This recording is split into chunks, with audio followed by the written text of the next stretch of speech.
अक्सर ये देखा जाता है कि कई बार हम ऐसे काम कर देते हैं जो हमें बाद में नुकसान पहुंचाते हैं। इसी कड़ी में आचार्य चाणक्य ने हमारी दिनचर्या से जुड़ी कामों को लेकर भी कई बातें कही हैं।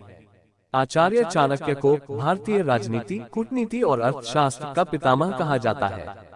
उन्होंने अपनी नीतियों में न केवल सफलता के मूलमंत्र का उल्लेख किया है, बल्कि जीवन के हर पहलू पर बात की है। उन्होंने मनुष्य को जीवन की कई ऐसी गूढ़ बातें जिसे मानकर व्यक्ति जीवन में कभी भी मात नहीं खा सकता।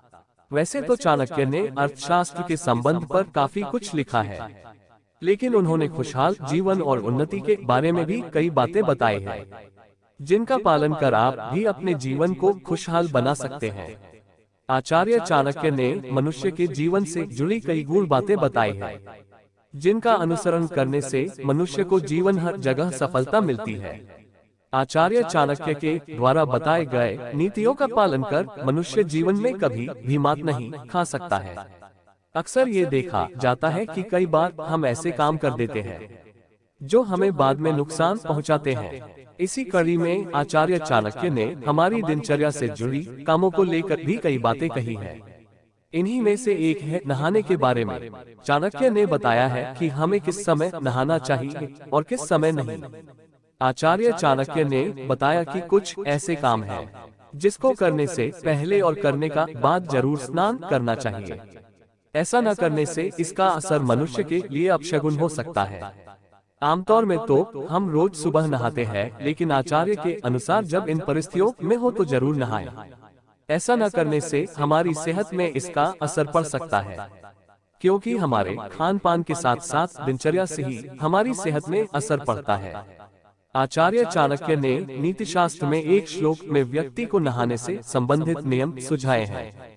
इन नियमों के तहत व्यक्ति को इस कार्य के बाद अवश्य नहाना चाहिए, अन्यथा वह अपने स्वास्थ्य को संकट में डाल सकता है।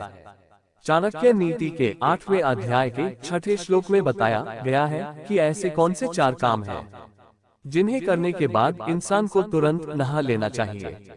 तैलाभ्यंगे चिता धूमे मैथुने शौकमणि तावत् भवति चांडालो यावत् स्नान न चाचरेत्। इस श्लोक का मतलब है कि व्यक्ति जब तक मालिश करने के बाद, स्मशान घाट में चिता का धुआं शरीर पर आने के बाद, संभोग के बाद, दाढ़ी बनाने के बाद स्नान नहीं कर लेता, तब तक वह चांडाल ही माना जाता है। महिला पुरुष संबंध बनाने के बाद जरूर करे स्नान। आचार्य चाणक्य इस श्लोक के माध्यम से उल्लेख करते हुए कहते हैं कि स्त्री और पुरुष दोनों को प्रेम प्रसंग के बाद जरूर नहाना चाहिए, क्योंकि इससे शरीर अपवित्र हो जाता है, पवित्रता भंग हो जाती है। इसके बाद कोई पवित्र कार्य नहीं किया जा सकता। इसलिए शरीर की पवित्रता बरकरार रखने के लिए संभोग के बाद स्नान जरूर करें। शरीर की तेल से मालिश के बाद स्नान जरूरी। हमारे शरीर को तेल की अधिक मात्रा में जरूरत होती है, क्योंकि इसी से हमारा शरीर चमकदार और सेहतमंद बनता है। इसलिए सप्ताह में एक दिन जरूर तेल से मालिश करनी चाहिए, लेकिन साथ में इस बात का ध्यान भी रखना चाहिए कि तेल मालिश के बाद तुरंत नहा लें।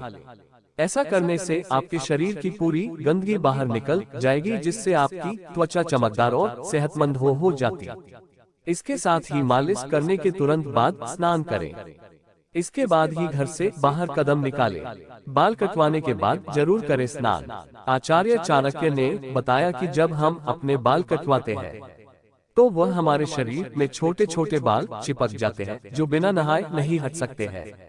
इसलिए हमें नहाना जरूर चाहिए, जिससे हमें सेहत संबंधी कोई भी समस्या न हो और बाल हमारे शरीर से हट जाएं। दाह संस्कार से वापस आने के बाद स्नान जरूरी। अगर किसी की मृत्यु हो गई है और आप उसकी शव यात्रा में जा रहे हैं, तो वहां से वापस आकर तुरंत स्नान करना चाहिए। बिना स्नान करे घर के अंदर भी प्रवेश नहीं करना चाहिए। आचार्य चाणक्य के अनुसार जब आप शमशान जाते हैं तो वहां पर अनेकों तरह के कीटाणु होते हैं, जो आपके शरीर के साथ कहीं न कहीं चिपक कर चले आते हैं। इसलिए तुरंत आकर नहाना चाहिए, जिससे वह कीटाणु आपके घर में न फैले। इसके साथ ही आपके और परिवार के किसी सदस्य की सेहत पर बुरा असर न पड़े।